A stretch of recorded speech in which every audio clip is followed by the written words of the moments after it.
all the August gathering of Economics Department Seminar Hall of this Aligarh Muslim University.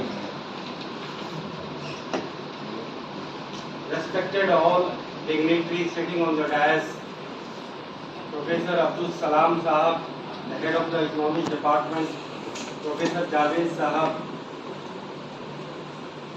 all the known persons which I have already acquainted with past period. First of all, I would like to thank the organizer for inviting me to speak on this topic in this very world-class reputed university, Aligarh Muslim University. At this outset, I would also like to pay my tribute to the founder of this Aligarh College, the great Muslim visionary who brought Muslim Renaissance in the 19th century of India, Sir Syed Ahmad. Friends, the topic of today is the new education policy. So I would like to first highlight all the major facets of this new education policy document, and then I will present my final submission. That is, that can be categorized in 4 or 5 parts, which tells about the fundamentals of India's education scenario. Talking about the new education policy document, I would like to first mention the first chapter is the early childhood care and education, the foundation of learning. There is no need to explain it what is the requirement, and there is no second thought to this point of new education policy document. The second part is of the part 1 is the foundational literacy and numeracy and urgent and necessary prerequisite to learning. If not to mention anything extra on this, we all know what is the importance of these things. And third is the curtailing dropout rates and ensuring universal access to education at all levels. This is a very significant and very fundamental of the elementary education. We used to have a huge dropout ratio, but thanks to the midday meal program brought out by late Prime Minister Narasimha Rao, which just curtailed the dropout ratio in the elementary education sector. And earlier we had to around the 40 to 50% dropout up till the 5th class. Now that has decreased to 15 to 20% only. But when we have a corona period, we found that most of the government schools are not in operation because they do not have the online facility, and most of the poor children who belong to the rural area, they have to leave their education and they just become child laborer. Very unfortunate that this issue was not highlighted. We highlighted so many things: unemployment, starvation, and total lockdown, but we never mentioned all the lakhs and crores of children who were just deprived of the fundamental right of the education. And I have been witness of this situation. When I was in the rural area, I found that most of the students were not able to attend schools. The next point is teachers. Already the topic of the role of the teachers in the new education policy, that I will mention in the subsequent period. The next is the equitable and inclusive education, learning for all. I think there is no any second thought to this point. This is already a very good word which has been mentioned in this new education policy document. But when I will present my submission, I would like to tell that only the merely choosing of the good words and just making a document is not going to solve the problem. We have to reshuffle so many things. We have to brought out some regulatory authority. We have to brought out some of the major policy rehearsal and the reshuffling of all the present things. Then we will solve all the fundamental thing which is required in the major area of human development sector. The next point of the new education policy document is efficient resourcing and effective governance through school complexes. I think this is also a very key point which has been mentioned in this policy document, and that is a very debatable where the things are being utilized or where the things are not being utilized. The second part is the higher education. This part tells that a quality university and colleges a new and forward-looking vision for India's higher education system. We already have a ranking agency which provides the which college has got what rank and how far they have performed, and the competition is going on among the all educational institutions to make them more efficient. This is a very good competition injected into this. But I think when we talk about the education sector, we need a equitable kind of policy, and then there is all institutions are equal and all have to be made efficient, and all the management of the all institutions has to be improved. The next point of the higher education is the institutional restructuring and consolidation. This point is very near to my heart also. Towards a more holistic and multidisciplinary education, already a learned faculty from the AMU described about this, the multidisciplinary aspect. I think this is also a very good area which has been mentioned in the new education policy. And the next is the motivated, energized and capable faculty. This is a very key area which has not been heeded. Unfortunately, we do not have we have a program and all kinds of infrastructure for the students. But I think we have not adequate infrastructure for training the all faculty, because we have introduced more than 1,000 courses in our curricula belong to professional and higher education and technical education, but we do not have a faculty development. We have to borrow it, or we have to import it, or we have to just make it as a ad hoc manner, because we do not have any infrastructure to build our faculty. That is a very key area which has been mentioned in this new education policy document. Equity and inclusion in higher education, that's also a very clear point. Teacher education, reimagining vocational education. Vocational education is not a new idea. It was already operational, and the Modi government brought the training program, skill development program. I think it's also one of the complementary aspects of this, the vocational education. Catalyzing quality academic research in all fields through a new national research foundation. I was just going through a report mentioned on the patent infrastructure which is operational in India, and when we compare with all infrastructure of patent and all kinds of research registration, when we compare these things with China and that of USA, we are just negligible. We are nowhere in the ranking. We have to do a lot in this regard. If new education policy talks about making of a national research foundation, then we have to do a lot. Transforming the regulatory system of higher education. This is the point which is also very near to my heart. But this new education policy document it talks a very little about this regulatory system of higher education. In my submission, I have talked about the regulation in all three sectors of education, from in elementary sector, in the higher secondary sector, and in the higher education and professional sector, and also at the three tier of governance level, at the center level, at the state level, and at the local administration or the district level. And the effective governance and leadership for higher educational institutions. This is also a chapter of new education policy document. Part 3, other key areas of focus: professional education. We all know about this. Adult education and lifelong learning. It's also a old agenda.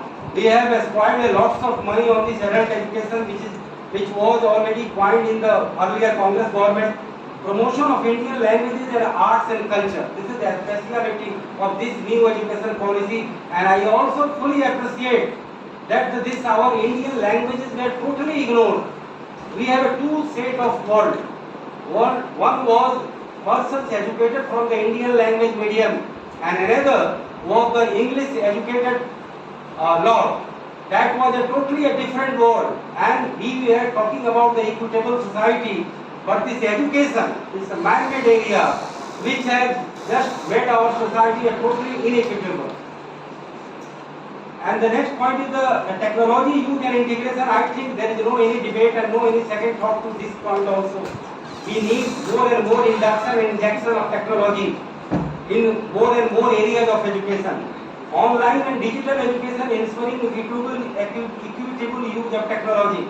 it was already well comprehended and understood in this corona period. The majority of the students and majority of the educational institutions were devoid of this online education because they do not have any network.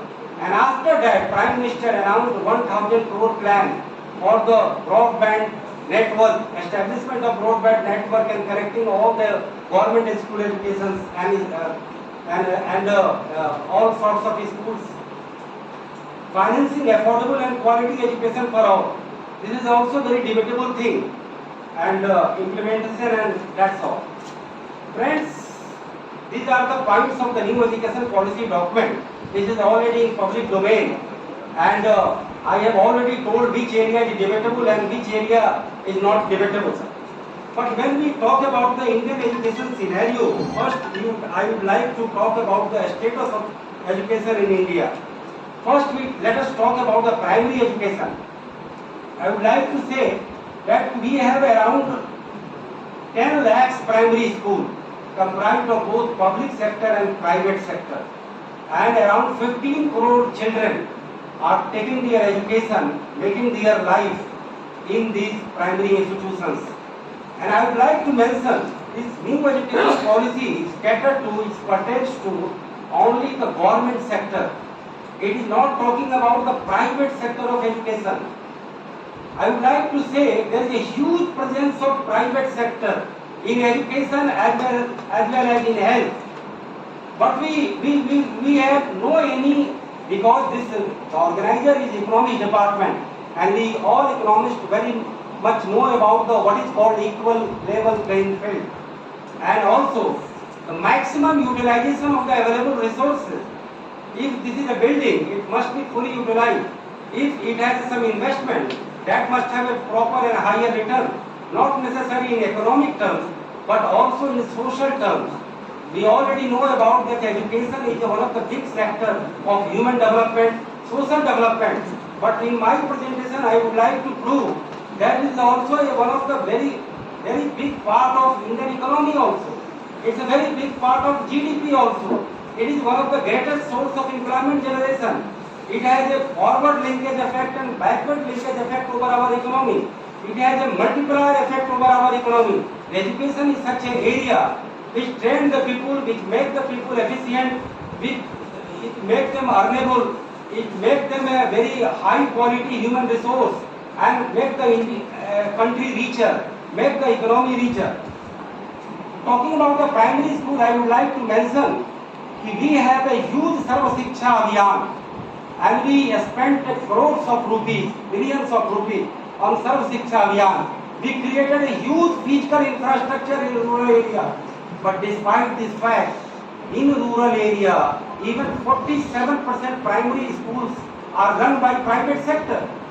And even poor parents, they like to send their children to the private school, because in the public school, they get the midday meal, but they don't get the quality education, they don't get the quantity education also.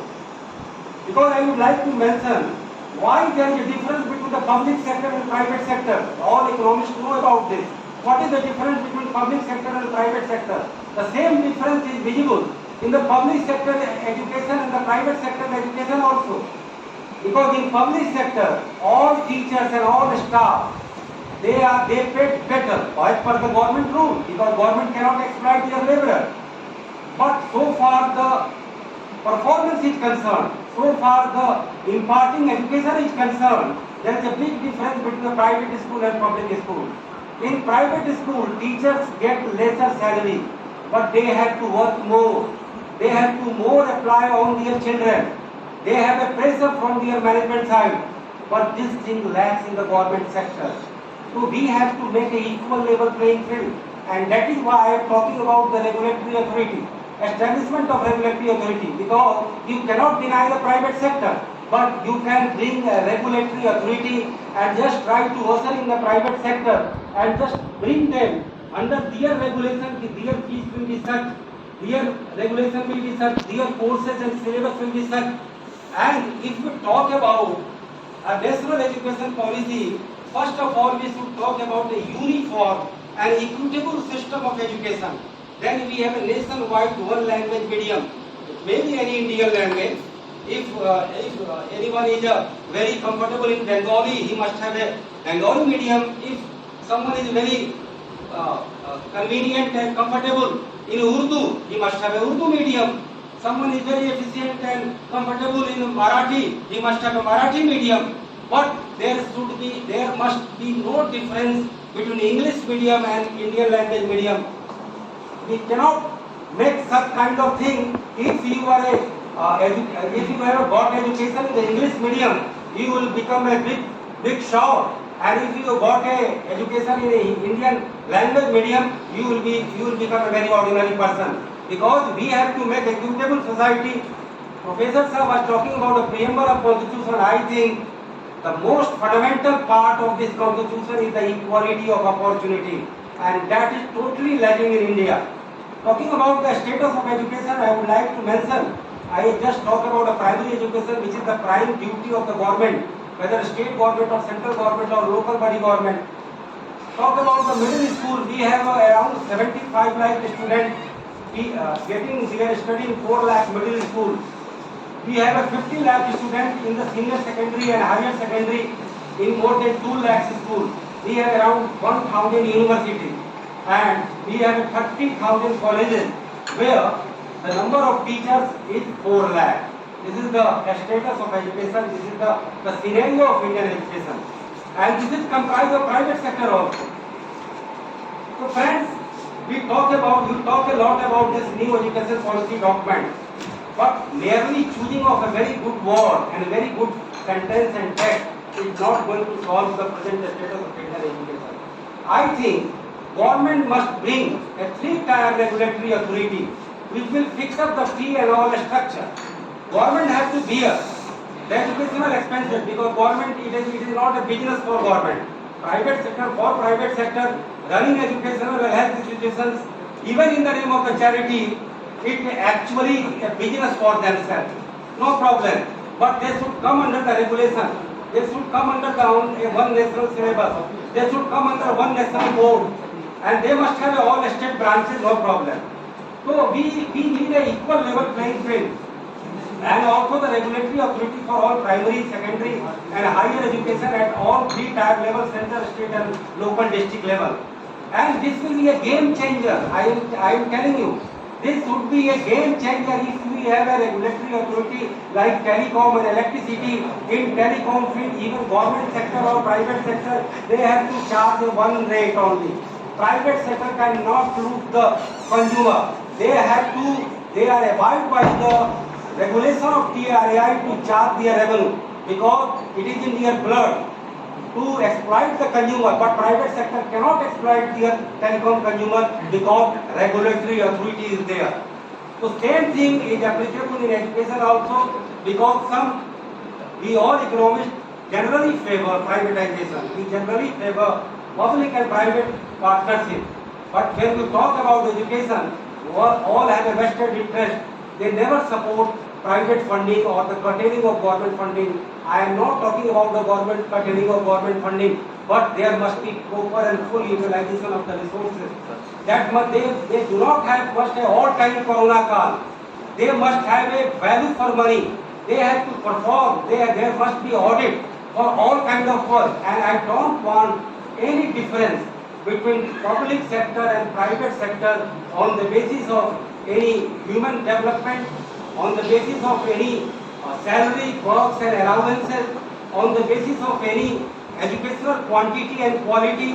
If private sector can bring a better result, government sector also must bring a better result. Just take the example of Delhi government. They are claiming that their government run school are doing also very well. That's very good. But they are not solving the fundamental problem because they have a limited hand. They cannot bring regulatory authority. Central government has to take a call. Because even in Delhi, there are lots of private schools also. And they private schools, they exploit the guardians of the and health has been also mentioned. I would like to say, education and health is not kind of freebies thing, but there must be a value for money.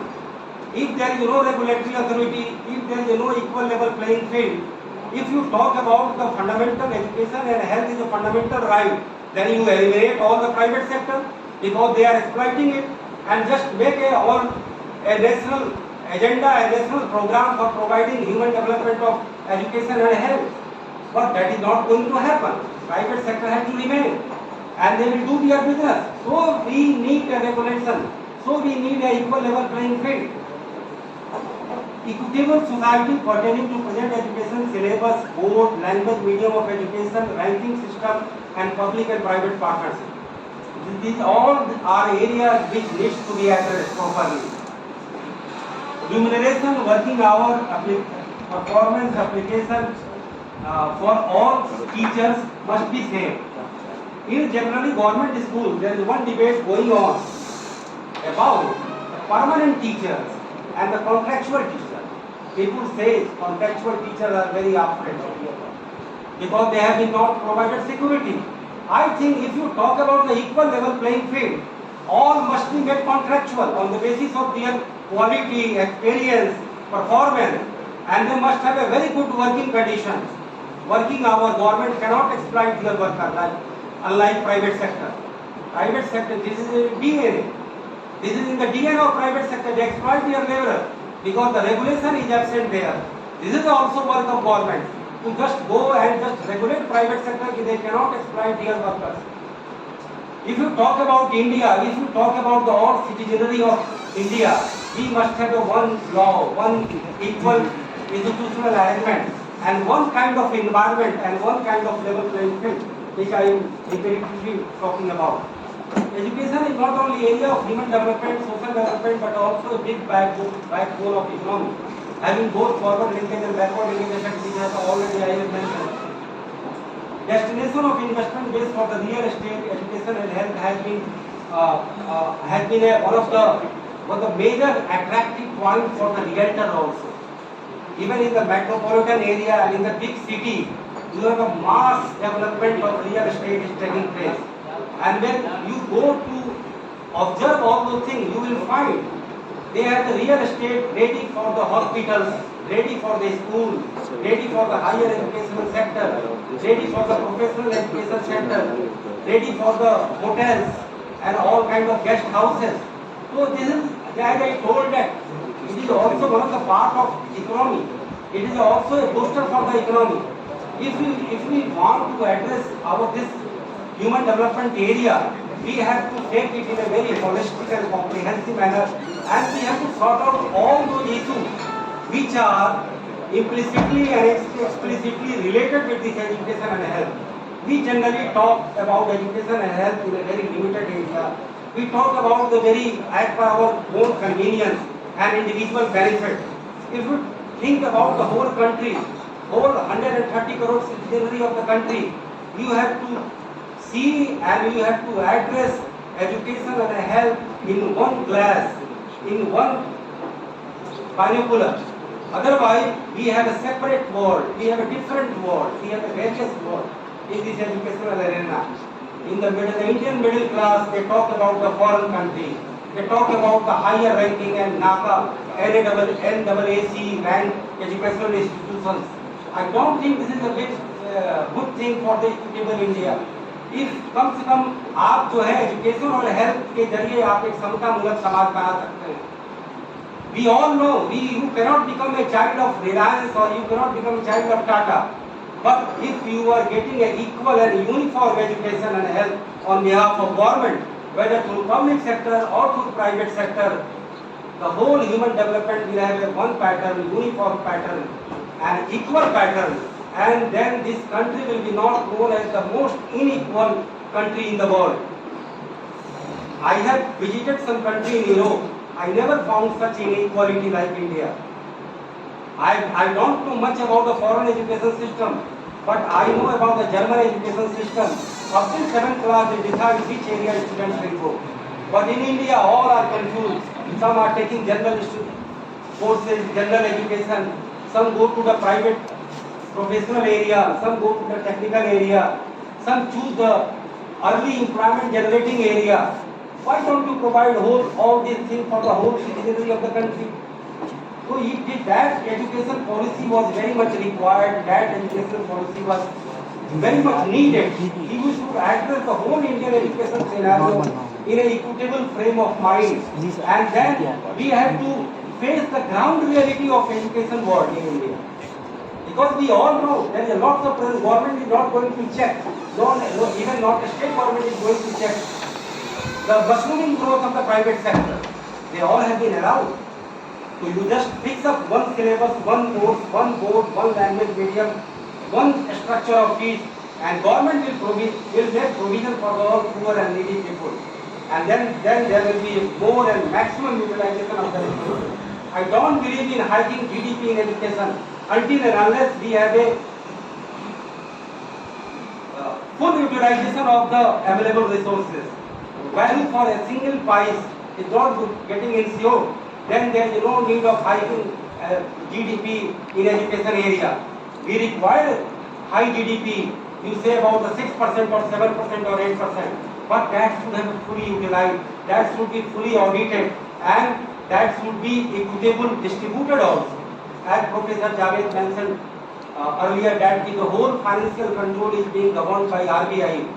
It's a very good financial reform, but we have to take up all the area which has been not touched upon, which has not been looked into account, which has been not taken into account, and that has to be addressed in a unifocal manner. Then we have some result for the country. The country is so vast. The human resource is not a curse, but it's a boon. It can be proved.